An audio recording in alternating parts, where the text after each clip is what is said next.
Hello everyone. आज के इस वीडियो में झारखंड राज्य के राष्ट्रीय उद्यान और वन्यजीव अभयारण्य को डिस्कस करने जा रहे हैं। इस वीडियो में मुख्य रूप से जितने भी राष्ट्रीय उद्यान हैं झारखंड के उनका एनालिसिस करेंगे, साथ ही इससे संबंधित जितने भी एक्स्ट्रा फैक्ट्स होंगे उसको भी एनालिसिस करेंगे। इसके अलावा उससे संबंधित जो करंट अफेयर होगा और जिस ज़िले में सिचुएटेड है, स्थित है, उस ज़िले से संबंधित कुछ एक्स्ट्रा जो फैक्ट्स होंगे उसको मैं यहाँ पे डिस्कस करूँगा। आप पेन और पेपर लेके ज़रूर बैठिएगा। मैं हर बार बता रहा हूँ कि आपको जो एक्स्ट्रा डाटा मिलेगा उसको आप लिखते जाइएगा तो आपके लिए बेनिफिशियल होगा। ठीक है, तो चलिए वीडियो को स्टार्ट करते हैं। झारखंड में राष्ट्रीय स्तर का एकमात्र राष्ट्रीय उद्यान बेतला राष्ट्रीय उद्यान है। ठीक है, इस बात को आप ध्यान में रखिएगा। इसकी जो स्थापना हुई थी 1986 में हुई थी। बेतला राष्ट्रीय उद्यान की स्थापना 1986 में हुई थी, ये बात भी ध्यान में रखिएगा। इसका जो क्षेत्रफल है 231.67 किलोमीटर स्क्वायर है, यानी कि 231 वर्ग किलोमीटर इसका एरिया है, क्षेत्रफल है। ये जो बेतला राष्ट्रीय उद्यान है ये कहाँ स्थित है? तो ये लातेहार जिला में स्थित है। ठीक है, दो चीज़ें इसका इम्पॉर्टेंट है वो ज़रूर ध्यान में रखिएगा कि 1932 में पहली बार, विश्व में पहली बार जो शेर की गणना हुई थी इसी बेतला राष्ट्रीय उद्यान में पहली बार हुई थी। ठीक है, और एक और चीज़ ध्यान में रखिएगा, 1973 ईस्वी में बाघ परियोजना भारत सरकार के द्वारा इसी राष्ट्रीय उद्यान से स्टार्ट की गई थी। तो देखिए दोस्तों, यहाँ पे दो चीज़ें आई इम्पॉर्टेंट में। एक तो सबसे पहले बताएंगे बाघ के बारे में, बाघ परियोजना के बारे में और इसके संरक्षण को लेकर के। ठीक है, और दूसरा एक यहाँ है एक जिला लातेहार जिला के बारे में भी मैं एक्सप्लेन करूँगा। तो सबसे पहले समझिए, ये जो झारखंड का लातेहार जिला है, ये तो आप बेतला नेशनल पार्क के बारे में जान गए। अब थोड़ा सा लातेहार जिला के बारे में समझ लीजिए। जो इम्पोर्टेंट यहाँ पर है मैं उसी को एक्सप्लेन करूँगा। इसके अलावा और एक्स्ट्रा जो चीज़ें होंगी वो यहाँ पे मैं नहीं बताऊँगा। जो लातेहार है वो नया जिला है। ठीक है, झारखंड का जो अलग बना था उसके बाद इसका स्थापना हुई है। 4 अप्रैल 2001 को इसका गठन के बाद पहला जिला यही बना था, ये भी याद रखिएगा। ठीक है, यहाँ पर फील्ड फायरिंग रेंज है, थोड़ा जो ये विवादास्पद है। विवादास्पद इसलिए है क्योंकि वहाँ पर पुनर्स्थापन हो गया था बहुत से लोगों का। ठीक है, और इस लातेहार को रेगिस्तान का नखलिस्तान कहा जाता है। ठीक है, लातेहार जिला को झारखंड का रेगिस्तान का नखलिस्तान कहा जाता है। इसके अलावे यहीं पर है नेतरहाट। नेतरहाट है, सबसे कम तापमान यहीं पर होता है। इसको हम पहाड़ों की मल्लिका भी कहते हैं। ठीक है, पहाड़ों की मल्लिका लातेहार को कहा जाता है। इसके अलावे कुछ कुछ यहाँ पे पठार भी है। सबसे ऊंचा जो पठार है वो नेतरहाट का 1180 मीटर के आसपास ऊंचाई है। फिर एक गणेशपुर का पठार है 1171 मीटर के आसपास में है, और जमीरा का पठार ये 1151 मीटर के आसपास में। देखिए दोस्तों, हो सकता है कि कुछ कुछ जो है डाटा अलग अलग बुक में अलग अलग मिलेंगे। ठीक है, अगर इसमें आप माइंड ना करेंगे तो बस इतना जरूर याद रखिएगा कि कुछ पठार हैं, गणेशपुर का पठार, नेतरहाट का पठार और जमीरा का पठार। ठीक है, इसके अलावा महुआ टांड़ एक स्थल है जो लातेहार से ही बिलोंग करता है। ठीक है, ये प्रकृति के हृदय स्थल ही है क्योंकि बहुत सारे जंगल हैं यहाँ पे। बूढ़ा घाघ यहाँ पर जलप्रपात है। बूढ़ा घाघ, लोधा घाघ। बूढ़ा घाघ का जो हाइट है, ऊंचाई है, वो 137 मीटर ऊंचाई इसका है। ठीक है, नेतरहाट स्कूल भी यहीं पे है। ठीक है, नेतरहाट स्कूल का स्थापना कब हुआ था? 1954 में। ठीक है, इतनी बातों को आप जरूर रखिएगा याद। किससे संबंधित है ये? लातेहार से संबंधित। ठीक है, इसके अलावा और क्या क्या यहाँ पे आप रख सकते हैं ध्यान। थोड़ा सा एक्स्ट्रा में जाइए तो अपर घाघरी, लोअर घाघरी ये जलप्रपात है। मिर्चैया जलप्रपात है। ताता पानी गर्म पानी का कुंड है यहाँ पे। ठीक है, ताता पानी। ठीक है, महुआ टांड़ में एक भेड़िया वन्यजीव अभयारण्य है जो 63 किलोमीटर के आसपास, 63 किलोमीटर स्क्वायर के आसपास में है। और इसका जो स्थापना था ना महुआ टांड़ भेड़िया वन्यजीव अभयारण्य का, वो 1976 ईस्वी में हुआ था। ठीक है, उग्रतारा मंदिर, जो अक्सर सवाल बनता है यहाँ से, उग्रतारा मंदिर कहाँ पर है? वो यहीं पे लातेहार में है। इसके अलावा लातेहार में सिकनी कोयला क्षेत्र है ना। तो इन सब चीज़ों को आप जरूर ध्यान में रखिएगा। इस सब चीज़ें जो होती हैं वो क्वेश्चंस आते हैं और उसी क्वेश्चंस को मैं यहाँ पे इंक्लूड कर रहा हूँ। जो अनवांटेड मटेरियल है उसको मैं यहाँ एक्सप्लेन नहीं करूँगा। एक और टर्म आया हुआ है बाघ से संबंधित। देखिए बाघ से संबंधित जब आया हुआ है तो बाघ के बारे में थोड़ा सा करंट अफेयर से रिलेट करके बताते हैं। हम पहले बता चुके हैं कि जो बाघ परियोजना है वो 1973 में आई थी, ठीक है। बाघ परियोजना जो है वो 1973 में आई है। बाघ का जो साइंटिफिक नेम है वो क्या है, पैंथेरा टाइग्रिस, ये भी याद रखिएगा। इसके अलावा करंट अपडेट में आपको 2022 का यहाँ पर बाघ का गणना हुआ है, ठीक है। देश में 2022 में गणना हुआ है बाघों का, और देश में बाघ टोटल कितने हैं तो 2967 यानी 2967, ठीक है। इतने बाघ भारत में है। इसके अलावा ऐसा कहा जाता है कि अप्रॉक्स दुनिया का 70 से 75% बाघ, देखिए किसी किसी बुक में 70% और किसी किसी बुक में 75% है, तो मैंने इसीलिए इसको इंक्लूड किया हूँ कि 70 से 75% के आसपास का जो बाघ है वो दुनिया का, वो भारत में रहता है। और सबसे अधिक बाघ कहाँ है, सबसे अधिक बाघ जो है वो मध्य प्रदेश में है। इसके बाद स्थान आता है कर्नाटका का, इसके बाद आता है उत्तराखंड का, ठीक है। टाइगर रिजर्व का देखा जाए तो झारखंड में टाइगर रिजर्व भी है। टोटल टाइगर रिजर्व झारखंड में कितना है तो 53 है ना। जब शुरू हुआ था ना टाइगर रिजर्व तो उस समय 9 था, और अभी वर्तमान में टोटल 53 टाइगर रिजर्व है। ये किस मंत्रालय के अंतर्गत आता है तो केंद्रीय पर्यावरण, वन और जलवायु परिवर्तन मंत्रालय द्वारा इसको संचालित किया जाता है। एक बात और याद रखिएगा कि जो 53वां है ना, 53वां इंपॉर्टेंट है क्योंकि अभी करंट में बना हुआ है, और ये इसको आप करंट अफेयर से जोड़ सकते हैं। 53वां जो बाघ टाइगर रिजर्व है वो कौन सा है तो गुरु घासीदास राष्ट्रीय उद्यान, ठीक है। और एक और है तमोर पिंगला वन्यजीव अभयारण्य में टाइगर रिजर्व सेटअप किया गया है, और ये दोनों के दोनों छत्तीसगढ़ में है, ठीक है।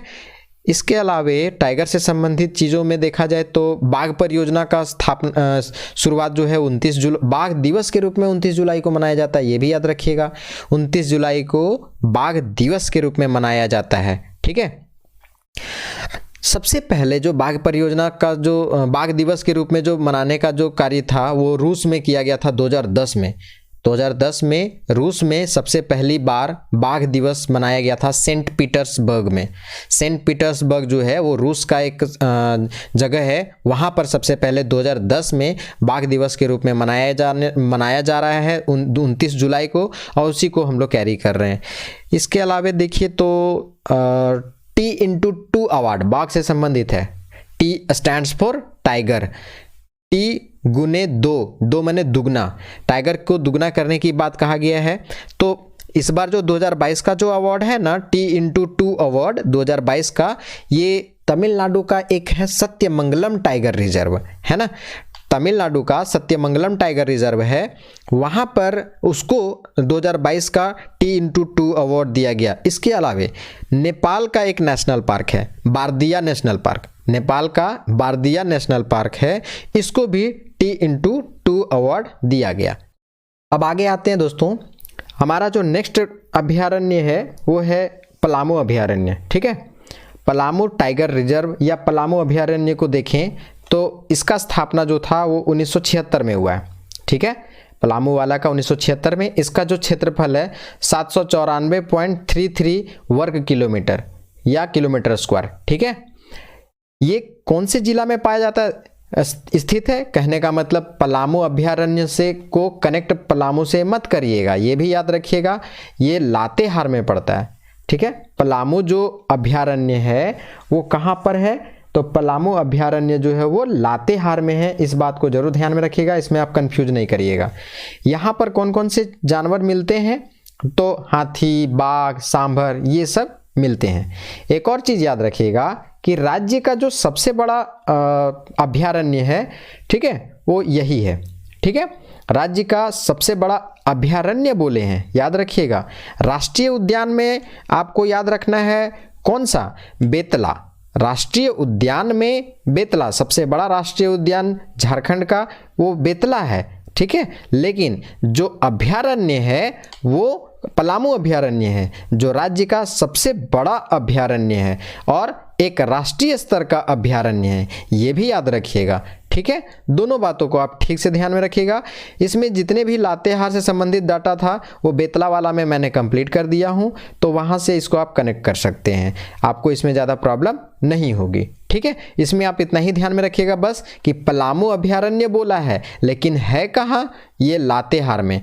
दूसरी बात, स्थापना कब हुई थी, 1976 में। क्षेत्रफल जो है 794 वर्ग किलोमीटर है, और ये राज्य का सबसे बड़ा अभयारण्य और ये राष्ट्रीय स्तर का एकमात्र अभयारण्य है झारखंड का। ठीक है, अब आगे आते हैं। नेक्स्ट जो हमारा अभयारण्य है वो है हजारीबाग अभयारण्य। ठीक है, अब हजारीबाग अभयारण्य का जो स्थापना हुआ था वो 1976 में है। ठीक है, देखिए अभयारण्य या राष्ट्रीय उद्यान की स्थापना क्यों की गई थी, तो वाइल्ड लाइफ प्रोटेक्शन के लिए। और वाइल्ड लाइफ प्रोटेक्शन एक्ट कब आया था, 1972 में, ये भी याद रखिएगा। ठीक है, ये पर्यावरण को संरक्षित करने के लिए या बैलेंस करने के लिए इन सब चीज़ों का स्थापना किया गया। इसके अलावा यहाँ पे जो जीव जंतु हैं और उनका प्रोटेक्शन किया जाए, जो इंडेंजर्ड या एक्सटिंक्ट ना हो जाए, इसका खास ख्याल रखा जाता है। ठीक है, मतलब जंगली जानवरों को प्रोटेक्ट करने के लिए। तो हजारीबाग अभयारण्य का जो स्थापना था ना 1976 में किया गया था। इसका जो क्षेत्रफल है 186.25 वर्ग किलोमीटर में है। और हजारीबाग अभयारण्य का स्थापना या स्थित कहाँ है, तो हजारीबाग जिला में। ठीक है, ये है हमारा हजारीबाग वाइल्ड लाइफ सेंचुरी। देखिए यहाँ पर एक हजारीबाग आया है, तो आपको हम हजारीबाग थोड़ा सा डिस्ट्रिक्ट को एक्सप्लेन कर देते हैं। हजारीबाग जो है वो, इसका स्थापना कब हुआ था, सबसे पहले ये समझिए। हजारीबाग का स्थापना जो था वो 1833 में किया गया था। ठीक है, याद रखिएगा हजारीबाग का स्थापना कब किया गया था, 1833 में। इसका यहाँ पर कुछ और एक्स्ट्रा चीज़ों में देखा जाए तो एक यूनिवर्सिटी है। ठीक है, इसको कहते हैं विनोबा भावे यूनिवर्सिटी, VBU। इसका स्थापना कब किया गया था, तो 12 सितंबर 1992 को। ठीक है, यूनिवर्सिटी वाला क्वेश्चंस आते हैं, इसीलिए मैं इन सब चीज़ों को इंक्लूड कर रहा हूँ।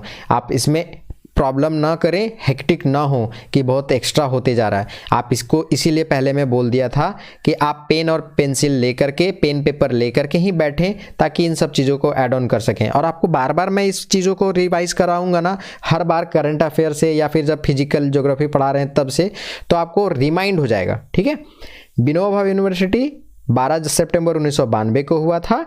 कितना एकड़ में फैला हुआ है, 76 एकड़ में फैला हुआ है।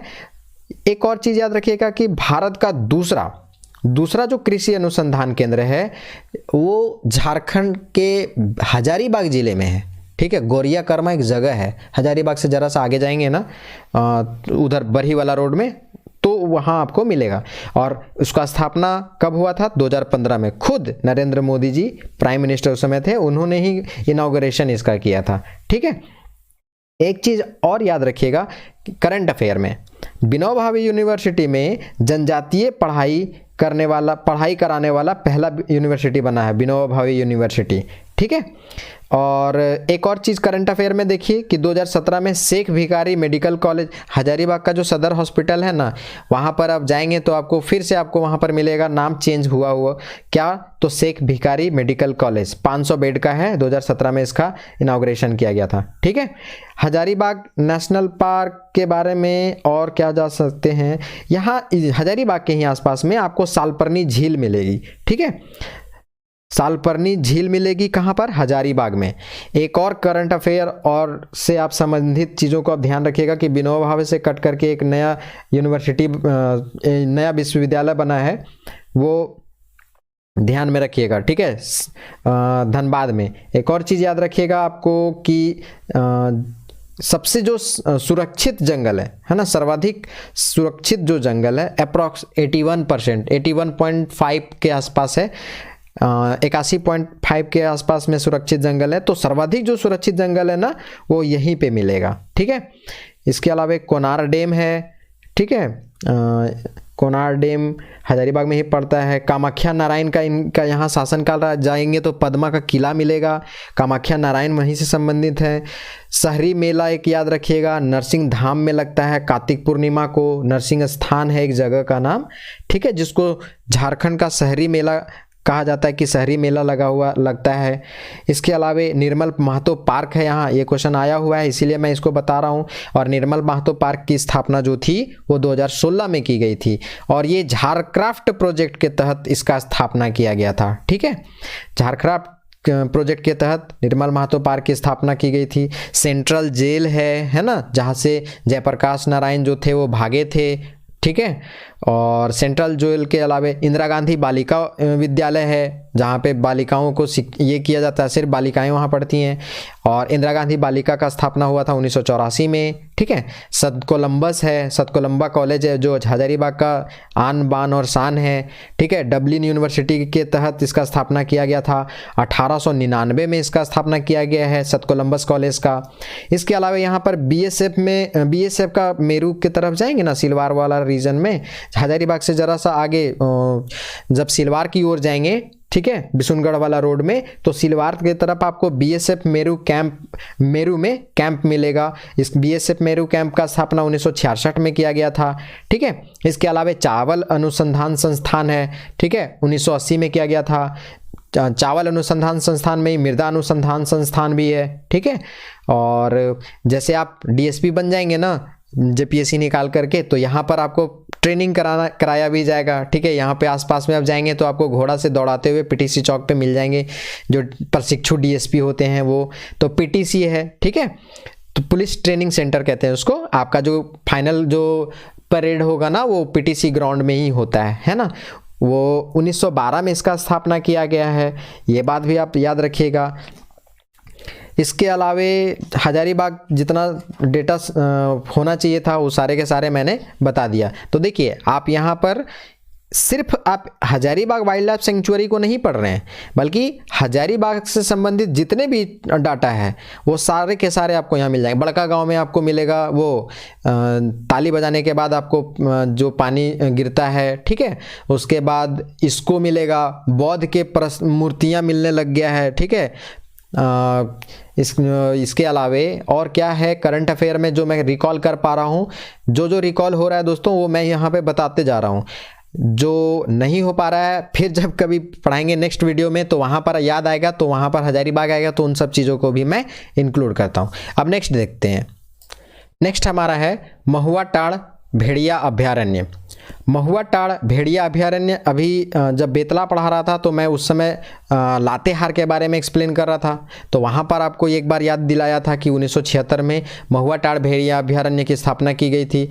इसका जो क्षेत्रफल है वो 63.25 वर्ग किलोमीटर है। ये कौन से ज़िले में पड़ता है, तो ये आपका लातेहार जिला में पड़ता है महुआ टाड़। और इसके अलावे देखा जाए तो महुआ टाड़ भेड़िया अभ्यारण्य जो है वो भेड़िया के लिए ज़्यादा फेमस है, नाम से ही स्पष्ट है। भेड़िया, हिरन, जंगली भालू ये सब यहाँ पे मिलता है। अब यहाँ पर जो लातेहार जिला है वो मैं बेतला में एक्सप्लेन कर चुका हूँ, तो अब आगे बढ़ते हैं। नेक्स्ट हमारा जो अभ्यारण्य है वो दलमा अभ्यारण्य है। दलमा अभ्यारण्य की स्थापना कब हुई थी, तो दलमा का स्थापना हुआ था 1976 में। ठीक है, दलमा अभ्यारण्य की स्थापना 1976 में हुई थी। और ये जो दलमा अभ्यारण्य है इसकी जो क्षेत्रफल है वो 195 वर्ग किलोमीटर है ना, 195 किलोमीटर स्क्वायर इसका क्षेत्रफल है। ये भी याद रखिएगा, ये डाटा आता है। ये कौन से ज़िले में पड़ता है, पूर्वी सिंहभूम में। कंफ्यूज मत करिएगा, दलमा में कंफ्यूजन ये होता है कि ये पूर्वी सिंहभूम में है कि पश्चिमी सिंहभूम में, पर आपको मैं रिकॉल करा रहा हूँ, बार बार याद दिला रहा हूँ कि दलमा पूर्वी सिंहभूम में, दलमा पूर्वी सिंहभूम में। और पूर्वी सिंहभूम में हाथी परियोजना की शुरुआत सबसे पहले 1992 में हुई थी, यानी कि 1992 में जब दलमा अभ्यारण्य सेटअप किया गया था तो हाथी परियोजना की यहाँ पर शुरुआत की गई थी। ठीक है, एक बार हमको जाने का मौका मिला, 2 बार गया हूँ मैं, और यहाँ जा कर के बाहर से रोड में ही अगर आप रहेंगे तो आपको जो हाथी है, गज हैं, वो गर्जना करते हुए आपको सुनाई पड़ जाएंगे। ठीक है, अब हम देखते हैं यहाँ पर पूर्वी सिंहभूम को। ठीक है, पूर्वी सिंहभूम के बारे में आपको बताते हैं कुछ इंपॉर्टेंट फैक्ट्स। थोड़ा सा आप इसमें और समझ सकते हैं कि हाथी के अलावे भी बहुत सारे जानवर होते हैं यहाँ पे।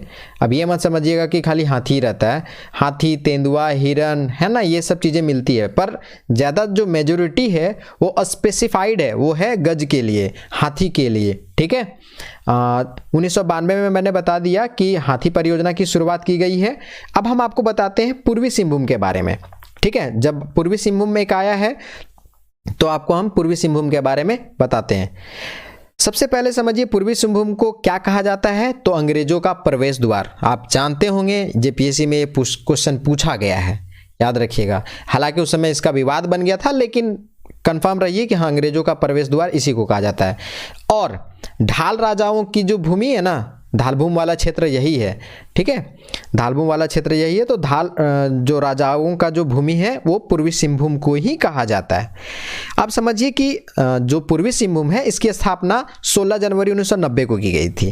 ठीक है, और ये जो पूर्वी सिंहभूम है, इस जिले का लगभग जो क्षेत्रफल है वो अप्रॉक्स 3500 किलोमीटर स्क्वायर है ना।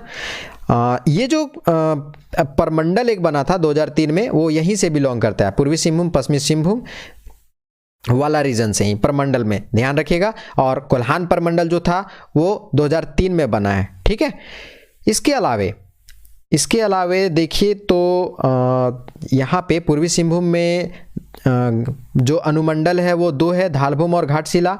यहाँ कुछ इंपॉर्टेंट मंदिर हैं, वो उसको थोड़ा सा बार बार देता है क्वेश्चन। तो जैसे एक बार रंकनी मंदिर पूछा गया था, रंकनी मंदिर वो आपको पूर्वी सिंहभूम में मिलेगा। चितेश्वर धाम है, हरिना मंदिर है, भुवनेश्वरी मंदिर है। ठीक है, ये सब मंदिर जो है आपको पूर्वी सिंहभूम में मिलेगा। डिमना लेक आप वहाँ जाएंगे तो देखने को मिलेगा, मज़े वाला जगह है।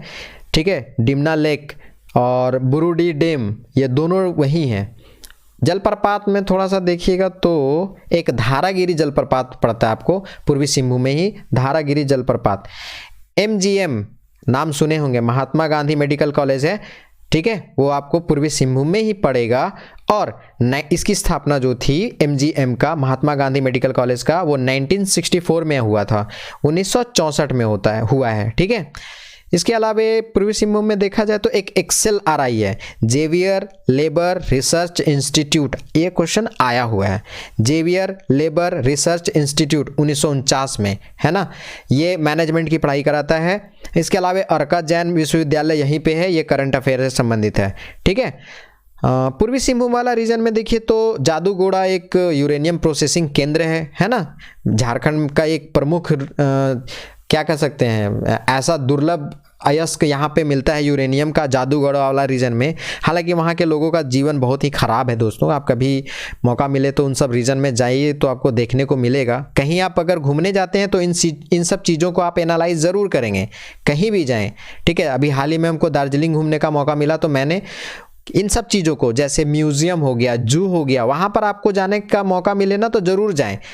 बहुत सारी चीज़ों को आपको सीखने का मौका मिलेगा। ठीक है, टाटा है यहीं पे, है ना। टाटा का स्थापना 1907 में हुआ था।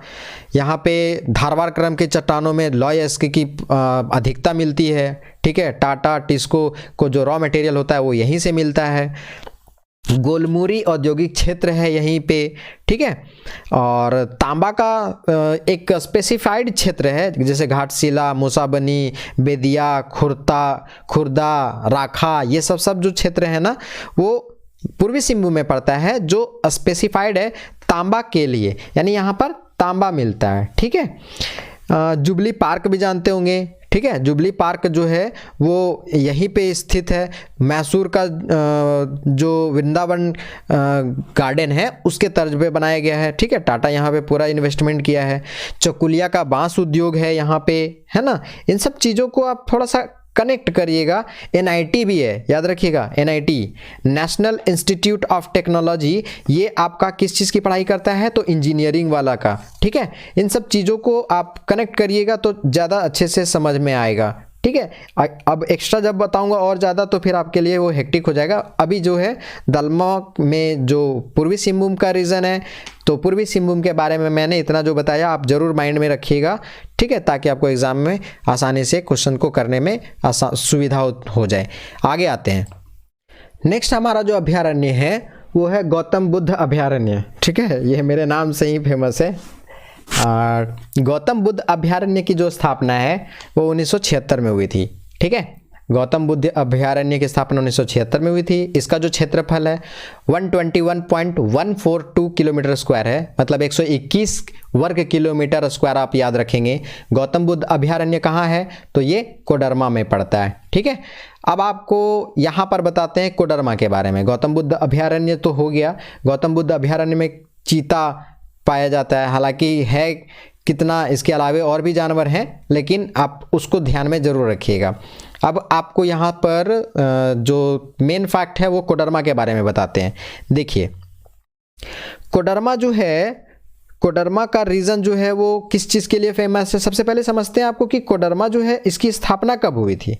कोडरमा जिले की जो स्थापना है उसका स्थापना 10 अप्रैल 1994 को हुआ था। और ये जानते हैं कोडरमा का जो स्थापना हुआ है वो किससे हुआ है, पता है? ये हुआ है हजारीबाग से काट करके, पहले हजारीबाग से साथ ये मिला हुआ था। ठीक है, कोडरमा में जो इम्पोर्टेंट है वो एक सैनिक स्कूल है यहाँ पे। ठीक है, डिफेंस से संबंधित यहाँ से चीज़ों को क्या किया जाता है, यहाँ से ऑफिसर्स निकलते हैं। ठीक है, सैनिक स्कूल एंट्रेंस के बाद आप जाएंगे वहाँ से तो आपको मौका मिलेगा जाने का डिफेंस लाइन में। तो सैनिक स्कूल तिलैया में है, 1963 में इसका स्थापना किया गया था। इसके अलावे यहाँ पर और इम्पोर्टेंट जो आने वाला क्वेश्चन, जैसे मक्का मारो पहाड़ी है यहाँ पे, वो धार्मिक स्थान है। ठीक है, मक्का मारो पहाड़ी। इसके अलावा यहाँ पर 21 चीज़ के लिए प्रसिद्ध है। सबसे पहले तो ये समझिए कि ये जो प्रसिद्धि इसको मिला कोडरमा को, वो किसके लिए, अबरख के लिए। ठीक है, सबसे फाइन क्वालिटी का यहाँ पे मिलता है। ठीक है, इसके अलावा देखा जाए तो यहाँ पे तिलैया जल विद्युत परियोजना यहाँ सेटअप किया गया है। ठीक है, कब किया गया था, तो 1953 ईस्वी में। 1953 में जल विद्युत परियोजना स्थापित की गई है। ठीक है, एक बार हमको यहाँ जाने का मौका मिला और उस जल विद्युत एरिया में घूमने का भी मौका मिला। 1953 में स्थापित की गई थी। 6000 किलोवाट इसका जो है वो क्षमता है। ठीक है, यहाँ पर एक और इम्पॉर्टेंट जो क्वेश्चन आता है, सबसे कम शेड्यूल्ड ट्राइब, सबसे कम अनुसूचित जनजाति जो है वो इसी जिले में है, अप्रॉक्स 0.93। अप्रॉक्स मैं हर बार लगा रहा हूँ। ठीक है, यहाँ पे आप ध्यान में रखिएगा। इसके अलावे यहाँ पर ध्यान रखिएगा कि माकामारो हिल है। ठीक है, देवघर धाम, देवघर धाम जो है वो कोडरमा में ही है। इसके अलावे देखा जाए तो और वैसा कुछ तो मैं रिकॉल नहीं कर, हाँ, अबरख नगरी के रूप में इसको जाना जाता है, क्योंकि फाइन क्वालिटी का अबरख मिलता है तो अबरख नगरी के रूप में इसको जाना जाता है, सबसे ज़्यादा यहाँ से मिलता है। ठीक है, और ये टूरिस्ट प्लेस के लिए सबसे ज़्यादा अच्छा है। ठीक है, और क्या हो है, सतगावा का जो मंदिर है वो यहीं पर है, चंचला देवी मंदिर यहीं पे है। ठीक है, तो ये आपको कोडरमा से संबंधित इतना डाटा जो है वो सफिशिएंट है। अब नेक्स्ट हमारा जो अभयारण्य है वो है तोपचांची। ठीक है, तोपचांची जो अभयारण्य है इसकी स्थापना कब की गई थी, 1978 ईस्वी में। ठीक है, तोपचांची अभयारण्य की स्थापना 1978 ईस्वी में की गई थी। इसका जो क्षेत्रफल है वो 8.75 किलोमीटर स्क्वायर है। 8.75 किलोमीटर स्क्वायर जो है वो तोपचांची अभयारण्य का क्षेत्रफल है, एरिया है। ये कौन से जिले में पड़ता है तोपचांची, तो ये धनबाद में पड़ता है। ठीक है, तोपचांची जो है वो किस जिले में पड़ता है, तो वो धनबाद में। ठीक है, एक और चीज़ में याद रखिएगा, धनबाद जिले में ये बहुत ही क्वेश्चन आया हुआ है, हर बार आता है कि जो ये अभयारण्य है ना, इसके बीच में एक खूबसूरत झील है और इस झील को हरी पहाड़ी के नाम से जाना। हरी पहाड़ी के आसपास में एक झील बना हुआ, देखिए कितना खूबसूरत है, मनोरम। इधर से चारों तरफ से आपको क्या मिलेगा, पहाड़ी, और पहाड़ी के बीच में झील। ठीक है, कुछ इस तरह की जो खूबसूरत झील है इसी को हरी पहाड़ी कहते हैं। और ये जो है वो कहाँ पड़ता है, तोपचांची अभयारण्य के आसपास में। और अब देखते हैं धनबाद रीजन के बारे में। धनबाद थोड़ा सा इम्पॉर्टेंट हो जाता है तो इसका एक्स्ट्रा फैक्ट्स थोड़ा ज़्यादा होगा। ठीक है, धनबाद जो है पहले इसका नाम क्या था धनबाद का, तो मानभूम। ठीक है, धनबाद का जो पहला नाम था या पहले इसका नाम क्या पड़ा था, मानभूम था। यहाँ पर झारखंड का जो सबसे अधिक ताकतवर जो राजा हुए वो पंचेत राज जो है वो यही था। ठीक है, धनबाद में। ठीक है, धनबाद में क्या क्या है वो अब समझिए। धनबाद में BIT सिंदरी है। ठीक है, धनबाद में बीआईटी सिंदरी है और इसकी स्थापना कब की गई थी? 1949 ईस्वी में। दो डैम का नाम याद रखिएगा धनबाद में, मैथन डैम और पंचेत डैम। मैथन डैम जो है वो 1958 ईस्वी में स्थापित की गई थी और पंचेत डैम जो है वो 1959 ईस्वी में स्थापित की गई थी। इसके अलावे लॉर्ड इरविन का नाम आप सुने होंगे, है ना? लॉर्ड इरविन का यहाँ संबंध है। ISM नाम सुने होंगे, ठीक है। अब इसका दर्जा मिल गया है IIT का।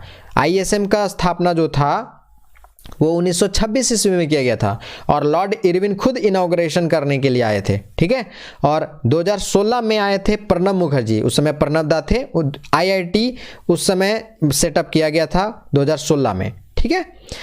धनबाद जो था वो बना कब था, ये थोड़ा सा ध्यान में रखिएगा। कुछ जिलों का स्थापना दिवस भी आपको कभी कभी क्वेश्चंस पूछ दिए जाते हैं। ये बना था 1956 ईस्वी में, ठीक है। धनबाद को कोयला राजधानी के रूप में भी जाना जाता है, ठीक है। यहाँ पर एक उर्वरक कारखाना है, ठीक है। उर्वरक कारखाना की स्थापना कब की गई थी? तो 1951 ईस्वी में की गई थी, उर्वरक कारखाना का जो धनबाद वाला है। इसके अलावा ये जो उर्वरक कारखाना ना, हालांकि अभी बंद है, 2002 से बंद है, अभी तक ये खुला नहीं है, हालांकि सरकार प्रयास कर रही है, ठीक है। कुछ यहाँ पे कुंड है, कौन कौन है? तेतुलिया गर्म कुंड, चरक, खुद्र, ये सब के सब वही है, धनबाद में ही। कतरासगढ़ का किला मिलेगा, है ना। ईंधन अनुसंधान केंद्र यही है, 1947 में इसका स्थापना किया गया था, ईंधन अनुसंधान केंद्र का। और खनन अनुसंधान भी है, माइंस सबसे ज़्यादा आपको मिलेंगे ना यहाँ, तो 1948 में आपको खनन अनुसंधान संस्थान यहाँ पर सेटअप किया गया था, ठीक है। एक और चीज़ याद रखिएगा कि इससे कट के बना है बोकारो ना, तो बोकारो इसी से कट के बना है, धनबाद से ही कट के। और इसके अलावे और क्या है? हाँ, लिंगानुपात यहाँ पर ध्यान रखिएगा, धनबाद से संबंधित है, मात्र 909 जो सबसे कम है। लिंगानुपात सबसे कम है 909, याद रखिएगा। यहाँ पर एक और चीज़ ध्यान में रखिएगा कि धनबाद में ही 4 फरवरी 1973 को झारखंड मुक्ति मोर्चा की स्थापना की गई थी, धनबाद में ही किया गया था। इसके अलावे कुछ मंदिर है, ठीक है। कल्याणेश्वरी मंदिर है, डांगी पहाड़ी है, ठीक है। दियापुर दालमी का संबंध यहीं से है, धनबाद से है, जो बौद्ध धर्म का केंद्र भी है, याद रखिएगा। और ये सबसे इंपॉर्टेंट क्वेश्चन आता है कि मुस्लिम आक्रमण से बिल्कुल अछूता रहा था, ठीक है। धनबाद जो था वो मुस्लिम आक्रमण से बिल्कुल अछूता रहा था, याद रखिएगा। इसके अलावे यहाँ पे तेलकुपी मंदिर है, ठीक है। तेलकुपी मंदिर में 22 मंदिरों का ग्रुप है जो दामोदर नदी के किनारे पे है, ठीक है। बिहार फॉस्फेट संयंत्र यहीं पे है। बिहार फॉस्फेट संयंत्र कहाँ पे पड़ेगा? आपको धनबाद में मिलेगा। मैं एक जगह पे सब कंसाइज बता रहा हूँ तो आपको थोड़ा समझ ज़्यादा आएगा कि जितने भी बातें अभी बता रहा हूँ वो सारे के सारे धनबाद का है, तो आपको एक तरह से आपका इसका पूरा का पूरा एनालिसिस हो जा रहा है इस जिले के बारे में, ठीक है। यहाँ पर ना धनबाद वाला रीजन में ही भूमि में ये भूली एक क्षेत्र है, भूली एक क्षेत्र, वहाँ पर रेलवे प्रशिक्षण केंद्र स्थापित किया गया है, ठीक है। भूली में रेलवे प्रशिक्षण केंद्र स्थापित किया गया है, ठीक है। रणधीर वर्मा यहीं से थे, धनबाद के जांबाज पुलिस अधीक्षक थे ये रणधीर वर्मा, हालांकि इनकी मृत्यु हो गई थी, ठीक है। वो बैंक ऑफ इंडिया का लूट कांड था और उसी में गोली चली थी, तो ये वहाँ पर जो लोग थे उनसे पंगा लेते हुए इनकी शहादत हो गई थी। लेकिन बाद में इनको मरणोपरांत 1991 में इनको दिया गया था अशोक चक्र, ठीक है। अशोक चक्र इनके नाम पर, वहाँ पर एक ना इन्हीं के नाम पे, रणधीर वर्मा के नाम पे स्टेडियम भी है, रणधीर वर्मा स्टेडियम, ठीक है। धनबाद से संबंधित और सब चीज़ों को देखा जाए, यहाँ पर ना जब माइंस है तो घटना, हाँ एक चास नाला का घटना आपको यहाँ पे मिलेगा, ये क्वेश्चन आया हुआ है, थोड़ा सा ध्यान में रखिएगा। चास नाला का जो घटना है वो 1975 में हुआ था, 1975 में चास नाला का घटना हुआ था और जानते हो इसमें लगभग 350 पौने 400 आदमी आसपास में मर गए थे, ठीक है। माइंस वाला रीजन है तो आपको वहाँ पे थोड़ा सा इन सब चीज़ों को फ्रीक्वेंसी ज़्यादा मिलेगी, मतलब माइंस से संबंधित जो घटना है ना वो ज़्यादा यहाँ पे मिलेगा, ठीक है। हाँ, अभी मैं बता रहा था विनोबा भावे से कट के बना है 2017 में विनोद बिहारी महतो कोयलांचल विश्वविद्यालय नहीं धनबाद में ही है। हाँ, विनोद बिहारी महतो जो कोयलांचल विश्वविद्यालय है वो विनोबा भावे से कट के बना है, ठीक है। एक बात और, जो पूर्व मध्य रेलवे है ना उसका ये डिविजनल कार्यालय है धनबाद, ठीक है। धनबाद से संबंधित जितने भी फैक्ट्स थे वो लगभग कंप्लीट हो गया। अब अगला जो हमारा अभ्यारण्य होगा उसको मैं देखता हूँ, ठीक है। अगला है हमारा लावालौंग। लावालौंग अभ्यारण्य जो है वो हमारा नेक्स्ट अभ्यारण्य है। इसकी स्थापना 1978 ईस्वी में की गई थी, ठीक है। इसका जो क्षेत्रफल है वो 207 किलोमीटर है, ये भी याद रखिएगा। 207 किलोमीटर इसका जो क्षेत्रफल है वो, और किस जिले में है? चतरा जिला में। मैं यहीं से बिलोंग करता हूँ, ठीक है। और ये राज्य का दूसरा सबसे बड़ा वन्य जीव अभ्यारण्य है, ठीक है। हमारा अपना जिला में है और हम खुद यहाँ पर नहीं पहुँच पाए हैं, ठीक है। कोशिश करेंगे जाने का। चतरा जिला में है लावालौंग वन्य जीव अभ्यारण्य, ठीक है। 1978 में इसकी स्थापना की गई थी। अब चतरा के बारे में थोड़ा सा समझिए। चतरा के बारे में समझने से पहले आपको एक बात याद रख लेना होगा कि चतरा जो है वो हिस्टोरिकली जो है वो भी इम्पॉर्टेंट है, ठीक है। जयमंगल पांडे का यहीं से हुआ था, कुछ 1857 के क्रांति का टाइम पीरियड वाला, वो मैं बताऊंगा। इसका जो राज्य जिला है वो उसका स्थापना कब हुई थी? तो 1991 में हुई थी। हजारीबाग से कट करके ये बना है, ठीक है। चतरा जिला में एक और चीज़ याद रखिएगा कि बौद्ध जैन और हिंदू तीनों धर्मों का जो एक केंद्र है केलुआ पहाड़, ठीक है, ऊंचाई पे है केलुआ पहाड़, जिसका दूसरा नाम है कोलेश्वरी पहाड़, ठीक है। 1575 फीट की ऊंचाई है इसका कोलेश्वरी पहाड़ का। और यहाँ पर ना शीतलनाथ जो 10वें तीर्थंकर थे उनका संबंध कोलेश्वरी पहाड़ से है, ठीक है। याद रखिएगा ये कोलेश्वरी पहाड़ को और शीतलनाथ का संबंध यहीं से है, 10वें तीर्थंकर थे ये, ठीक है। करंट अफेयर में देखा जाए तो इटखोरी महोत्सव का शुरुआत किया गया था, ठीक है। इटखोरी महोत्सव 2015 में स्टार्ट किया गया था। इसके अलावे यहाँ पर इटखोरी माँ भद्रकाली मंदिर है, माँ भद्रकाली मंदिर, ठीक है। महेंद्र पाल का नाम याद रखेंगे, ठीक है। और इसके अलावे देखा जाए तो यहाँ पर रामनारायण सिंह का संबंध यहीं से है, ध्यान रखिएगा। छोटा नागपुर केसरी इन्हीं को कहा जाता है और इन्होंने एक बुक लिखा था स्वराज लुट गया। ये चतरा के पहले विधायक थे। कौन? सुखलाल सिंह। रामनारायण सिंह के बाद आप याद रखिएगा सुखलाल सिंह का। सुखलाल सिंह जो थे वो चतरा के पहले विधायक थे। यहाँ पर कुछ कुछ जलप्रपात भी है, तमासीन है, डुमेर सुमेर है, गोवा है, मालूदह है, केरीदह है। ये सब चीज़ें जरूर याद रखिएगा क्योंकि ये आता है, तमासीन, डुमेर सुमेर, गोवा, मालूदह, केरीदह। इसके अलावे बलबल दुआरी में भी गर्म जल कुंड है। आपको जब कभी भी ये बॉडी में कोई ईचिंग होने लगे, है ना, तो आप वहाँ के पानी को वहाँ के पानी से आप नहा सकते हैं। एक्चुअली इस गर्म पानी में ना सल्फर की मात्रा अधिक होती है, जिसके कारण से जब नहाते हैं तो हमारा जो इचिंग है वो होना बंद हो जाता है, ठीक है। यहाँ पे एक एक्स्ट्रा और फैक्ट में याद रखिएगा कि सबसे अधिक अनुसूचित जाति प्रतिशत में यही है, ठीक है। सबसे ज़्यादा अनुसूचित जाति का प्रतिशत जो है वो लगभग 32.65%, ठीक है। 32.65% के आसपास में सबसे अधिक अनुसूचित जाति का प्रतिशत चतरा जिला में पड़ता है, ठीक है। 12 प्रखंड है। अब चतरा जिला में अपना है तो थोड़ा सा ज़्यादा समझ में आ रहा होगा, ठीक है। आगे देखिए, एक और चीज़ याद रखिएगा, जो चतरा जिला है ना, इसको छोटा नागपुर का प्रवेश द्वार भी कहा जाता है। और चतरा जो है वो सबसे छोटा संसदीय क्षेत्र भी है, सबसे छोटा संसदीय क्षेत्र है ये चतरा, ठीक है। इसके अलावे और क्या है, तो देखिए केलवा पहाड़ कैसे बना है उसके बारे में। वहाँ पर बौद्ध, जैन और हिंदू तीनों धर्मावलंबी के लोग आते हैं। आपको वहाँ पर ना बुद्धिस्ट लोग का भी जाएंगे, आप विजिट करेंगे, कभी मौका मिले तो ज़रूर जाएं। तो आपको वहाँ पे बुद्धिस्ट लोग, नेपाल से आए हुए लोग आपको वहाँ पर मिलेंगे। कहा जाता है ऐसा कि उस जो कोलेश्वरी पहाड़ी है ना वो एक सिद्धिपीठ है और यहाँ पर ये जो सती माँ है उनका कोख गिरा था। जैसे कामाख्या में उनका सती माँ का बॉडी पार्ट गिरा था ना, योनि, कुछ उसी तरह यहाँ पे कोख गिरा है, ये कहा जाता है। एग्जैक्टली क्या है वो तो अभी तक रिटन फॉर्म में नहीं मिला है। नेक्स्ट हमारा जो अभ्यारण्य है वो पारसनाथ अभ्यारण्य है। पारसनाथ अभ्यारण्य की स्थापना कब हुई थी? 1984 ईस्वी में, ठीक है। इसका जो क्षेत्रफल है, एरिया है, वो 49.33 किलोमीटर स्क्वायर है, वर्ग किलोमीटर है, ठीक है। 49 किलोमीटर स्क्वायर आप याद रखिएगा, इससे ज़्यादा आपको दिमाग लगाने की जरूरत नहीं है, ठीक है। और ये कौन से जिले में पड़ता है? ये गिरिडीह में पड़ता है।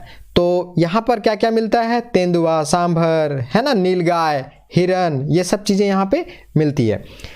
अब आया है यहाँ पे गिरिडीह। गिरिडीह से संबंधित क्या क्या फैक्ट्स बन सकते हैं वो मैं बताता हूँ, ठीक है। हमारे शिक्षा मंत्री यहीं से हैं, ठीक है, जगन्नाथ महतो। इसके अलावा वर्तमान में ध्यान रखिएगा, ये उत्तरी छोटा नागपुर का सबसे बड़ा जिला है। उत्तरी छोटा नागपुर का सबसे बड़ा जिला कौन है? गिरिडीह, ठीक है। करंट अफेयर में देखिएगा तो ये जो जिला है ना, वो गिरिडीह जो है वो ग्रीन हाउस गैसेस के लिए सबसे ज़्यादा वो श्रावण करता है। गिरिडीह जो क्षेत्र है वो वहाँ से ग्रीन हाउस गैसेस सबसे ज़्यादा स्रावित होती है। ग्रीन हाउस गैसेस में कौन कौन आता है? मेथेन, कार्बन डाइऑक्साइड, याद रखिएगा, ठीक है। इसके अलावा यहाँ पर देखिए पारसनाथ अभयारण्य है, तो पहले पारसनाथ के बारे में समझिए। पारसनाथ का जो ऊंचाई है वो 1975 मीटर या 4478 फीट, दोनों बात याद रखिएगा, कभी फीट में पूछ देता है, कभी मीटर में पूछ देता है। तो पारसनाथ की जो ऊंचाई है 1975, अगर मीटर में बोला तो, अगर फीट में बोला तो 4478 फीट है, ठीक है। इसके अलावा कबूतरी पहाड़ है यहाँ पे, ठीक है, गिरिडीह में ही कबूतरी पहाड़ है। इसके अलावा यहाँ पे मुर्गी पालन केंद्र अनुसंधान है, मुर्गा पालन का अनुसंधान यहाँ पे है, ठीक है। ये इसका जो गिरिडीह का स्थापना था ना वो 4 दिसंबर 1972 को हुआ था, ठीक है। एक बात और याद रखिए कि सबसे ज़्यादा अनुमंडल यही है, ठीक है। टोटल अप्रॉक्स देखा जाए तो 6 गो सबसे ज़्यादा विधानसभा यहीं से है, ठीक है। और झारखंड धाम गिरिडीह में ही पड़ता है। खंडोली डैम, ठीक है, खंडोली डैम का ये है, ये खंडोली डैम यहीं पे मिलेगा। वहाँ पे खंडोली पार्क भी है, ठीक है। इसके अलावा देखा जाए तो स्वाधीनता का जब आप हिस्ट्री पढ़ेंगे तो वहाँ पर निर्मल चंद्र बनर्जी का नाम आएगा, जो गिरिडीह से ही संबंधित हैं। स्वाधीनता का स्वाधीन भारत का जो पर्चा वो बांटने का काम किए थे यहाँ पे। इसके अलावा देखा जाए तो झारखंड विकास मोर्चा, ठीक है, बाबूलाल मरांडी कभी थे, अब तो विलय हो गया है, ठीक है, याद रखिएगा, यहीं से संबंधित है। यहाँ पे उसरी जलप्रपात है, ठीक है, उसरी जलप्रपात की जो ऊंचाई है वो 40 फीट है। गिरिडीह के आसपास में दिगंबर जैन और का ये तीर्थस्थली है, पवित्र स्थान है, ये भी याद रखिएगा। झारखंड धाम है यहीं पे, ठीक है। इसके अलावा यहाँ पे और क्या है इम्पोर्टेंट जो करंट अफेयर से जोड़ सके, ठीक है। 24 तीर्थंकरों में से 20 जैन तीर्थंकरों का जो निर्वाण है वो यहीं पर प्राप्त हुआ है, यानी कि इसीलिए इसको क्या कहा जाता है कि जो जैन तीर्थंकर हैं उनका निर्वाण भूमि भी कहा जाता है, ठीक है। इसके अलावे क्या है यहाँ पे इम्पोर्टेंट, तो खड़गडीहा में एक लंगेश्वरी बाबा का मेला लगता है, याद रखिएगा। मधुबन, ये याद रखिएगा, यही है, ठीक है। तो पारसनाथ जो है वो गिरिडीह में है और गिरिडीह से संबंधित जितने भी फैक्ट्स थे वो मैंने बता दिया। नेक्स्ट हमारा अभयारण्य है वो है कोडरमा अभयारण्य। कोडरमा अभयारण्य जो है इसकी स्थापना कब हुई थी? 1985 में। कोडरमा अभयारण्य की स्थापना 1985 में की हुई थी। इसका जो क्षेत्रफल है वो 177.95 वर्ग किलोमीटर है ना। और नाम से जैसा कि आप जान रहे हैं कि कौन से जिला में पड़ेगा, कोडरमा में, ठीक है। कोडरमा वन्य जीव आश्रयनी जो है कोडरमा में है। तेंदुआ, सांभर, हिरन, ये सब आपको यहाँ देखने को मिलेगा। और कोडरमा से संबंधित जितने भी फैक्ट्स थे, आपको गौतम बुद्धा वाला जब बता रहा था गौतम बुद्धा अभयारण्य, तो वहाँ पे मैंने कंप्लीट कर दिया। अब यहाँ पे मैं रिपीट नहीं कर रहा हूँ, आगे बढ़ते हैं। नेक्स्ट हमारा जो अभयारण्य है वो आपको पालकोट अभयारण्य। पालकोट अभयारण्य की स्थापना कब हुई थी? 1990 में, ठीक है। पालकोट अभयारण्य की स्थापना 1990 में हुई थी।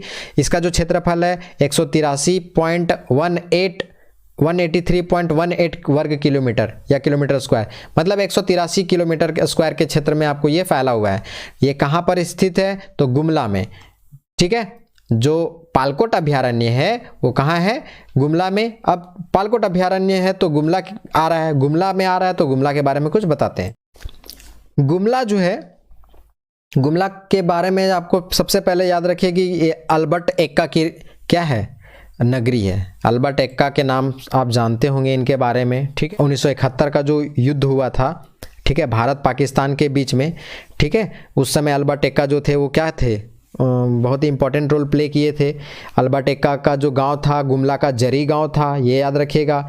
1972 में इनको ये दिया गया था, ठीक है, परमवीर चक्र से नवाजा गया था। और झारखंड क्षेत्र में एकमात्र ऐसे हैं जिनको परमवीर चक्र मिला हुआ है, ये भी याद रखिएगा। गुमला से संबंधित कुछ और चीज़ों को आप याद रखें तो गुमला में ही ये है जतरा भगत का क्षेत्र है, ठीक है, जो उरांव आंदोलन से संबंधित है। ठीक है, इसके अलावा एक और इम्पॉर्टेंट पर्सन में आप ध्यान रखिएगा, कार्तिक उरांव।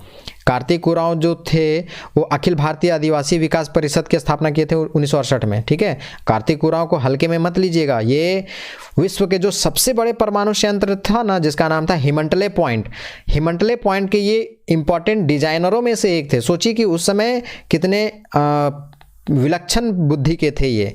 ठीक है, बाद में वही वहाँ पर जब लंदन गए थे पंडित जवाहरलाल नेहरू, वहाँ इनका मीटिंग होता है पंडित नेहरू का और कार्तिक उरांव का। तो कार्तिक उरांव को भारत आने का न्योता देते हैं, बोलते हैं आप वापस आइए अपने देश। और वहीं फिर हमारे यहाँ जो HEC है वहाँ पर इनको नौकरी दे दिया गया था, वहाँ पर इनका ये काम मिला था। ठीक है, बोले कि इतना पढ़ा लिख करके और उसके बाद दूसरे देश में जो काम कर रहे हो इससे अच्छा है कि यहाँ आ जा। ठीक है, और इतना इम्पोर्टेंट पर्सन में आप इनको याद रखिएगा कि वेल एजुकेटेड, क्योंकि ये और इनकी पत्नी दोनों बाद में पॉलिटिक्स ज्वाइन किए थे और लगभग 3 बार ये लोहरदगा जैसा क्षेत्र से सांसद भी बने थे और मंत्री, केंद्रीय स्तर पर मंत्री रहे थे।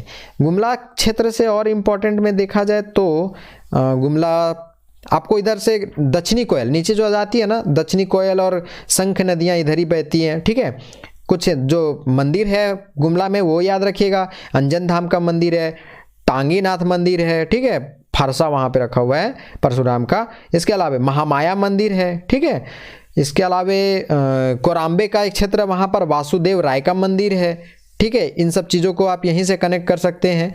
पालकोट अभ्यारण्य है, बिरसा मुंडा कृषि पार्क है ना, घाघरा जलप्रपात है, सदनी घाघ जलप्रपात है, ये सब वहीं है। ठीक है, गुमला में ही। इसके अलावा देखा जाए तो झारखंड का हम्पी कहते हैं नवरत्नगढ़ को।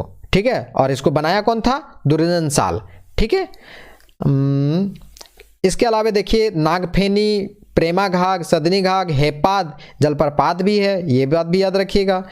और इसके अलावा और क्या है, सेंट पैट्रिक चर्च भी यहीं पर है। ठीक है, ये चीज़ें, दोयसा का भी किला यहीं है राजडोगरा में। ठीक है, राजा डोरा में यही है, आपको गुमला में पड़ता है। और ये अल्बर्ट एक्का की राजधानी नगरी के रूप में भी जाना जाता है।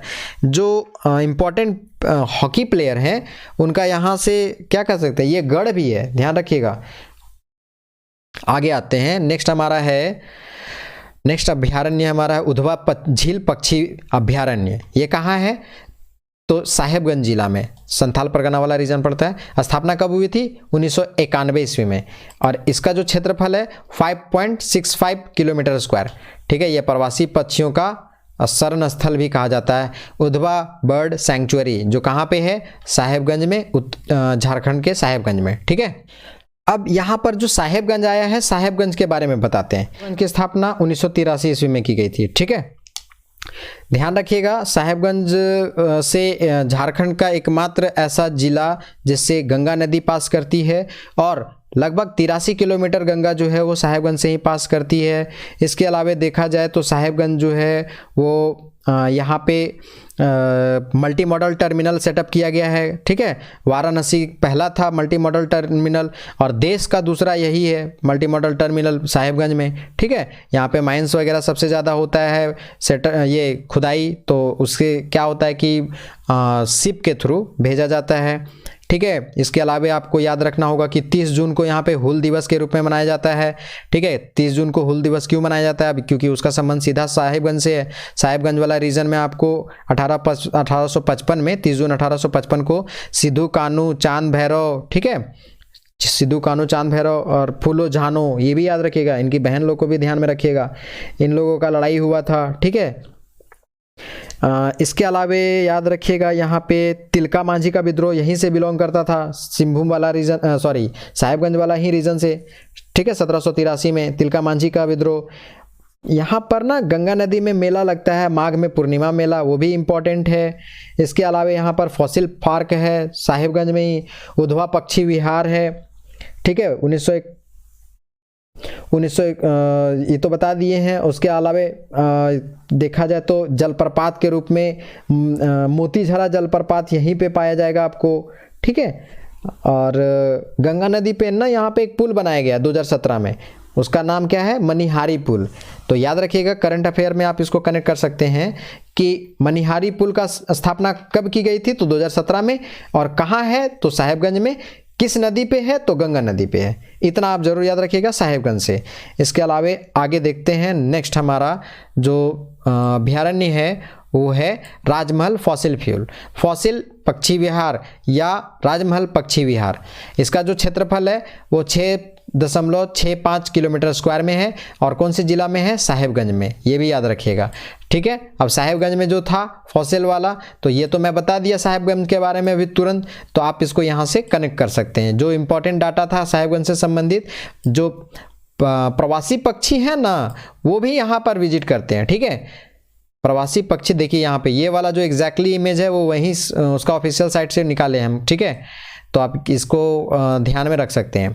अब झारखंड के जैविक उद्यान को देखते हैं। तो झारखंड के जैविक उद्यान में जो पहला जैविक उद्यान है वो बिरसा भगवान जैविक उद्यान, इसकी स्थापना 1994 में। ध्यान रखिएगा, जेपीएससी में इसमें विवादास्पद हुआ था 94 वाला डेट को लेकर के, तो आप एकदम रिकॉल कर लीजिए ठीक से कि जो बिरसा भगवान का जो जैविक उद्यान है और मांझी में, रांची वाला रीजन में, वो आपका स्थापना 1994 हुआ है। फिजिकली मैं खुद जा करके यहाँ देखा हूँ, ठीक है, क्योंकि मेरा यहाँ पर फिजिकल टेस्ट हुआ था। आगे देखते हैं रांची के बारे में, क्योंकि ये रांची में स्थित है, तो अब आपको रांची के बारे में कुछ बताते हैं। सबसे पहले समझिए कि रांची की स्थापना कब है, तो 1899 में रांची की स्थापना की गई थी। याद रखिएगा ये रांची के बारे में। इसके अलावा यहाँ पर देखिए, ये तो पूरा जलप्रपात है सबसे ज़्यादा यहाँ पर, तो थोड़ा सा जलप्रपात के बारे में, रांची वाला रीजन के बारे में जानिए। हुंड्रू जलप्रपात है स्वर्णरेखा नदी पे, रारू जलप्रपात आपको मिलेगा यहीं पे, और गौतम धारा, जोन्हा, ठीक है, ये सब रारू नदी पे मिलेगा। रारू जलप्रपात नहीं, रारू नदी पे मिलेगा गौतम धारा और जोन्हा जलप्रपात। इसके अलावा आपको दसम मिलेगा आपको कांची पे, दसम जलप्रपात आपको कांची पे मिलेगा, और जो रांची रीजन में ही पड़ता है, ठीक है। इसके अलावा सोनुआ भी है, पंगुरा है, क्रांति है, ठीक है, ये सब यहीं पे है। रांची के बारे में और समझिए तो एक संप्राय मैदान पे ये अवस्थित है, ठीक है। ये भी याद रखिएगा, संप्राय मैदान के यहाँ पर के रूप में ये स्थित है, ठीक है, या कह सकते हैं कि ये फॉर्म्ड है, बना हुआ है। ऑक्सीजन पार्क यहीं पर है, सम्राट अशोक पार्क यहीं पे है, ठीक है। इसके अलावा रांची वाला रीजन से आपको समझना होगा कि यहाँ पर जो तीसरा सबसे ज़्यादा जो प्रखंड वाला जिला है ना, वो यही है, ठीक है। इसके अलावा यहाँ देखा जाए तो कुछ नदियाँ भी बहती हैं, ठीक है। स्वर्णरेखा नदी है रांची के नगरी वाला रीजन से, ठीक है। इसके अलावा उत्तरी कोयल भी यहाँ से बहती है, रांची के पठार वाला रीजन से पड़ता है। इसका रांची का जो पहले नाम था वो क्या था, किशुनपुर या बिशुनपुर, ठीक है, ये भी याद रखिएगा। शहीदों की नगरी कहा जाता है इसको, झरनों का प्रदेश कहा जाता है इसको, स्विट्जरलैंड भी कहा जाता है इसी को, ठीक है। यहाँ पर कुछ धार्मिक स्थल के रूप में जब देखा जाए तो आपको एक देवड़ी मंदिर भी यहीं पे है ना। महेंद्र सिंह धोनी यहीं पे जाते थे पूजा करने। अमरेश्वर धाम है, हालांकि अमरेश्वर धाम में ध्यान रखिएगा वो खूंटी वाला रीजन में चला जाता है, ठीक है, एक बात ये भी याद रखिएगा। पहाड़ी मंदिर है शिव भगवान का, पूजा करने जा सकते हैं। कांके डैम है, देखने लायक जगह है। रॉक गार्डन है, दादा दादी पार्क है, नक्षत्र वन है, सिद्धू कान्हू पार्क है, धुरवा डैम है, टैगोर पहाड़ी है जिसको टैगोर हिल भी कहते हैं। डोरंडा में मछली पार्क भी है, जा सकते हैं आप देखने के लिए। भगवान बिरसा मुंडा जैविक उद्यान में अंदर में जू भी है, ठीक है। फन कैसल है, ठीक है, रातू वाला रीजन में। मैक्लुस्कीगंज भी यहीं पे है, ठीक है। मैक्लुस्कीगंज के बारे में बताया मैंने। मोटा वाला तो रीजन अभी आगे बताएंगे हम। ऑक्सीजन पार्क बता दिए हैं, और उसके बाद मछली वाला पार्क जो है हाल ही में स्थापित किया गया है, ठीक है, यहीं पे। JCA स्टेडियम है धुरवा में।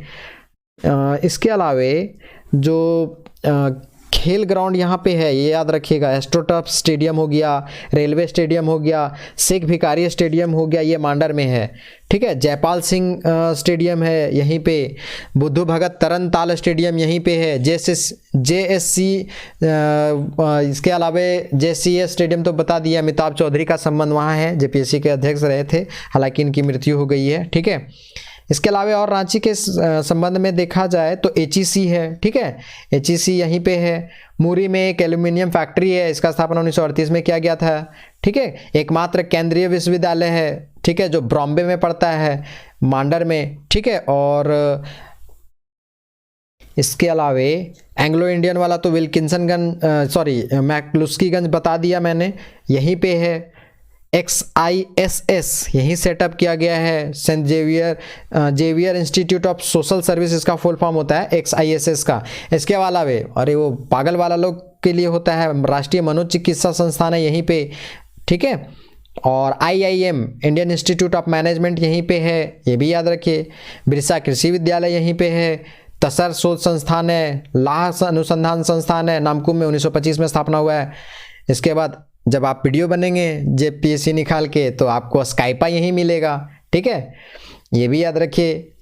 फाउंड्री फोर्ज यहीं पे है, national institute of foundry forge, आदिवासियों का शोध संस्थान भी यहीं है। इसके अलावे क्या है तो ध्यान रखिएगा, CCL सेंट्रल कोलफील्ड लिमिटेड यहीं पे है, ठीक है। इसके अलावा यहाँ पे और क्या, मेकन यहीं पे है, ध्यान रखिएगा। रामदयाल मुंडा का संबंध यहीं है, महेंद्र सिंह धोनी जी का संबंध यहीं से है। इसके अलावा और क्या है तो अभी मैं रिकॉल नहीं कर पा रहा हूँ, ठीक है, बाकी ये हेक्टिक हो जाएगा। अब अगला जो हमारा नेक्स्ट है उसमें बताते हैं, या ये भी रांची वाला रीजन में पड़ता है, मगर प्रजनन केंद्र, इसका स्थापना 1987 में हुआ था, ठीक है, ये जिला रांची पड़ता है। मुद्दा IUCN के बारे में अब समझा देते थोड़ा। IUCN प्रोग्राम के तहत इसका स्थापना किया गया था 1987 में, ठीक है। देखिए आपको यहाँ पे क्रोकोडाइल्स वगैरह मिलेंगे। IUCN का फुल फॉर्म क्या होता है तो international union for conservation of nature, ठीक है। इसका स्थापना कब किया गया था तो 5 अक्टूबर 1948 ईस्वी को, ठीक है। IUCN का स्थापना 5 अक्टूबर 1948 ईस्वी को। इसका हेडक्वार्टर कहाँ है, ग्लैंड में। ग्लैंड कहाँ है, स्विट्जरलैंड में। और इस IUCN का जो संस्थापक है ना, इनका नाम है जूलियन हक्सले। इनका IUCN जो प्रोग्राम IUCN और ये है और ऑर्गेनाइजेशन, इसका स्थापना करने का ये जाता है, श्रेय जाता है जूलियन हक्सले को। ये क्या करता है बेसिकली तो अंतर्राष्ट्रीय स्तर पर प्रकृति संरक्षण के लिए एक संघ बनाया गया है, ठीक है, जिसमें बहुत सारा एक्सपर्ट लोग रहता है ना, रिसर्चर लोग, एक्सपर्ट लोग इसमें इन्वॉल्व होते हैं। और बायोडाइवर्सिटी को प्रोटेक्ट करने के लिए, वाइल्ड लाइफ को प्रोटेक्ट करने के लिए और प्लांट्स को प्रोटेक्ट करने के लिए लोग क्या करते हैं, जुड़े हुए हैं, ठीक है। रेड डाटा बुक जारी करती है ये, ठीक है, जो इंडेंजर्ड स्पीसीज होती है, एक्सटिंक्ट कौन कौन हो रही है, या प्लांट हो या एनिमल, उससे संबंधित ये लिस्ट जारी करती है, सूची जारी करती है, ठीक है। नेक्स्ट है हमारा बिरसा मृग विहार। बिरसा मृग विहार जो है, इसकी स्थापना किया गया था 23 मार्च 1981 को। 54 एकड़ में ये फैला हुआ है बिरसा मृग विहार, ठीक है। ये काला माटी वाला रीजन पड़ता है, क्वेश्चन आया हुआ है। बिरसा मृग विहार कहाँ है, शिलान्यास हुआ था 1981 में, लेकिन उद्घाटन हुआ था 1 अगस्त को। सांभर और चीतल का संरक्षण के लिए इसको यहाँ पर बनाया गया। देखिए कुछ इस तरह है इसका वहाँ का जो फ्रंट गेट है, ठीक है, बिरसा मृग विहार का। बिरसा मृग विहार का इसके बारे में एक्स्ट्रा आपको, और रांची वाला रीजन तो ऑलरेडी बता चुका हूँ, तो वहाँ से आप इसको कनेक्ट कर सकते हैं, रांची वाला ही क्षेत्र में पड़ता है। नेक्स्ट हमारा है बोकारो वाला। बोकारो वाला में है जवाहरलाल नेहरू जैविक उद्यान, ठीक है। जवाहरलाल नेहरू जैविक उद्यान 14 जनवरी 1990 को इसका स्थापना किया गया था। 122 एकड़ में ये फैला हुआ है। इसको सिटी पार्क के नाम से भी जाना जाता है, और यहाँ पे पंडित जवाहरलाल नेहरू का आना हुआ था, इसके लिए भी नाम इसका नामकरण किया गया है। अब आपको यहाँ पे बता रहे हैं हम बोकारो के बारे में, क्योंकि जब बोकारो आया हुआ है तो बोकारो के बारे में भी आपको हम बता देते हैं। बोकारो का स्थापना कब हुआ था, ठीक है, BCG में बता देते हैं ना, 1991 में, ठीक है। 1991 में 1 अप्रैल 1991 का इसका स्थापना हुआ था। इसके अलावा देखा जाए तो यहाँ पे ना गैस बॉटलिंग प्लांट सेटअप किया गया है। करंट अफेयर्स का सवाल है ये, गेल के द्वारा, ठीक है। कुछ यहाँ पे एक स्टेडियम भी बनाया, मोहन कुमार मंगलम स्टेडियम यहीं पर है, ठीक है। मंगल चांडी का मंदिर यहीं पे है, जो संथाल जनजाति से संबंधित है। इंटरनेशनली, ठीक है, ऐसा नहीं कि सिर्फ इंटरनेशनली नहीं, देश के अन्य क्षेत्रों से भी जो संथाल जनजाति के लोग हैं ना, वो मंगल चांडी मंदिर आते हैं, ठीक है। ये कहाँ पड़ता है तो लुगुबुरु घरावाले में, लुगुबुरु घरावाले रीजन में पड़ता है, ठीक है। यहाँ पे एक तेनूघाट डैम है बोकारो में, सबसे बड़ा अर्थन डैम यही है। इसके अलावे देखा जाए तो चंद्रपुरा में पक्षी विहार भी है, दुर्गापुर पहाड़ भी है। ठीक है, बोकारो जो है वो खोटा भाषियों का प्रिय स्थल रहा है, ज़्यादातर खोटा भाषी यहीं से बिलोंग किए हैं, तो खोटा अनुसंधान संस्थान यहाँ सेटअप किया गया है। ठीक है, ये जो बोकारो का निर्माण है वो धनबाद से 6 गो प्रखंड को लेकर के और गिरिडीह के 2 प्रखंड को लेकर के इसको बनाया गया है। ठीक है, बोकारो इस्पात संयंत्र है, 1964 में इसका स्थापना किया गया था रूस के सहयोग से। हालांकि उस समय रूस नहीं नाम था, USSR, United states of Soviet Russia नाम था उसका, यूएसएसआर के सहयोग से किया गया था 1964 में। थर्ड 5 ईयर प्लान मतलब तीसरी पंचवर्षीय योजना के टाइम पीरियड में इसका स्थापना किया गया था। ठीक है, सेल के जो वर्तमान अध्यक्ष हैं, मैं जब वीडियो शूट कर रहा हूँ उस समय सोमा मंडल है, ध्यान रखिएगा। बाद में अगर आप वीडियो देखेंगे तो हो सकता है उस समय बदल जाए, पर वर्तमान में जब मैं वीडियो शूट कर रहा हूं तो यहाँ सोमा मंडल हैं सेल के अध्यक्ष। ठीक है, और सेल का स्थापना कब किया गया था? 1954 में। ठीक है, 1954 में सेल का स्थापना किया गया था। सेल का फुल फॉर्म क्या होता है? Steel authority of India limited. और इसकी जो स्थापना है सेल का वो 1954 में किया गया था। ठीक है, इसके अलावा यहाँ पर देखा जाए क्या क्या इंपॉर्टेंट और हो सकता है, तो भेंड्रा है एक जगह का नाम जिसको सेफील्ड कहा जाता है बोकारो का। ठीक है, इसके अलावा बोकारो का दूसरा नाम है माराफारी, माराफारी भी नाम इसी को है। वाईफाई वाला गांव यही है कासमार। ठीक है, कासमार जो है यहीं पे है। पुष महीना में यहाँ मकर संक्रांति के दिन मेला भी लगता है। ठीक है, इसके अलावा झारखंड का सबसे बड़ा चिड़ियाघर है। ठीक है, ये इसके अलावा पर्वतपुर में मेथेन का कुआं है, करगली में कोलवासरी है, कोयला धोवन क्षेत्र है। ठीक है, इसके अलावा देखा जाए तो सबसे बड़ा संरक्षित कोयला का क्षेत्र है, 24 परत वाला कोयला यहाँ मिलता है, ध्यान रखिएगा। 3 फीट से भी बड़ा परत है इसका, ये इंपॉर्टेंट है क्वेश्चन। और आप यहाँ पीटी के साथ साथ मेंस में भी इस चीज़ को आप मेंशन कर सकते हैं। ठीक है, तो इस प्रकार से आपका ये जवाहरलाल नेहरू वाला हो गया। इसके अलावा भी कुछ अन्य पक्षी विहार है, उद्यान है, पार्क है, पक्षी विहार है, जो यहाँ पर मैंने मेंशन नहीं किया है, लेकिन आप एक बार सिर्फ सुन लीजिए। ठीक है, कौन कौन है वो देख लीजिए। जैसे कि शहीद निर्मल महतो वाला का हम बता चुके हैं, हजारीबाग रीजन जब पढ़ा रहे थे तो हजारीबाग वाला में आपको मिल जाएगा। शहीद निर्मल महतो पार्क हजारीबाग में है। ठीक है, रांची में जब बता रहे थे तो वहाँ भी बता दिए थे कि रॉक गार्डन है। सृष्टि उद्यान कहाँ पे है? तो दुमका में, सृष्टि उद्यान दुमका में है। इसके अलावा जीवाश्म उद्यान जिसको हम लोग फॉसिल बोल रहे थे, है ना, वो बता चुका हूँ मैं, वो साहेबगंज में आपको मिलेगा। ठीक है, टाटा स्टील जूलॉजिकल पार्क कहाँ है? जमशेदपुर में। अभी मैंने बताया तेनूघाट पक्षी विहार, ये कहाँ पर मिलेगा आपको? बोकारो में मिलेगा।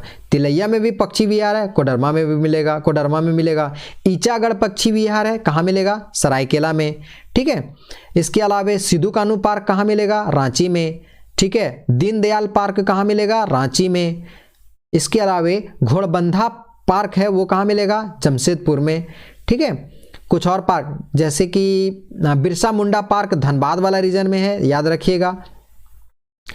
और भाटिया पार्क है एक जमशेदपुर में, भाटिया पार्क जमशेदपुर में, इसी का नाम है सिटी पार्क। जवाहरलाल नेहरू जैविक उद्यान है ना, इसी को सिटी पार्क भी कहते हैं, ये भी याद रखिएगा।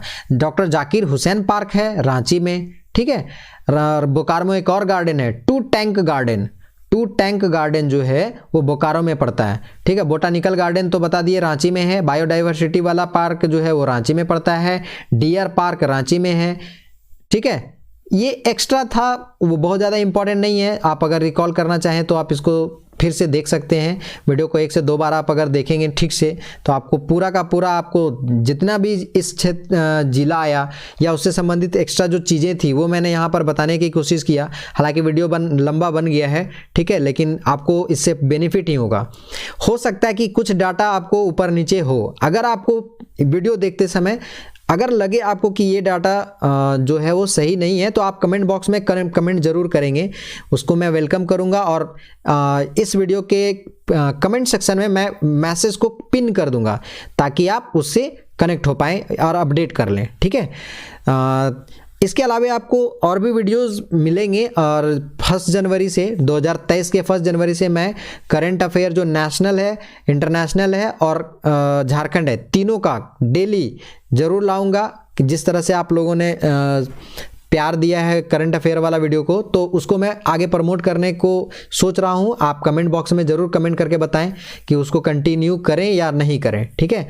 बाकी मिलते हैं नेक्स्ट वीडियो में, तब तक के लिए आप बने रहें हमारे चैनल पे। तब तक के लिए थैंक यू वेरी मच।